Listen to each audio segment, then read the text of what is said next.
పెట్టాను సార్, ఇది ఇన్ని వందల కోట్లు అవుతుంది, ఇది సక్సెస్ అవ్వదు ఈ స్కీము. అయ్యా ఒక్క నిమిషం నేను అనౌన్స్ చేస్తాను. ఇక్కడ ఉండవల్లి అరుణ్ కుమార్ గారు వచ్చారు, ఈయనకు కూడా థ్యాంక్స్ చెప్పాలి. ఎందుకంటే నేను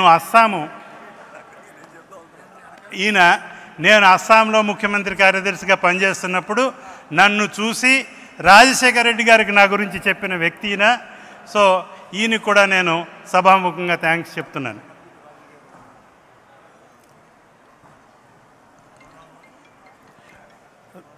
రుద్రరాజు గారు, నేను ప్రొఫెషనల్ స్పీకర్ని కాదు, నాకు ఇలా మాట్లాడటం, ఇంతమంది పబ్లిక్ ముందు మాట్లాడి అలవాటు లేదు.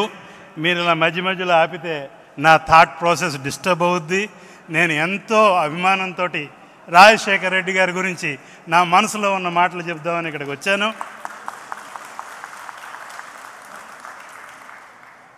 మీకు ఒక విషయం చెప్పదలిచాను. ఆయన చనిపోయిన తర్వాత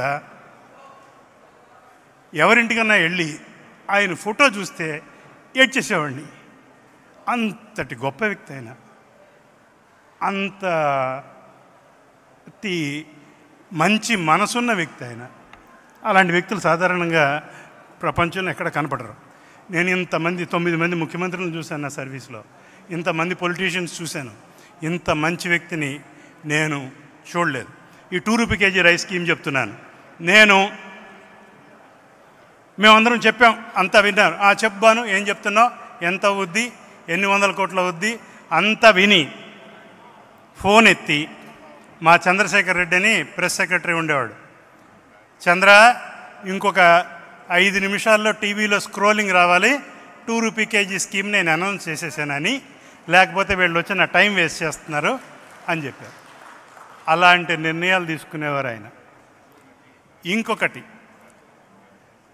రాజకీయాల్లో ఆయన చాలా హుందాగా ఉండేవారు.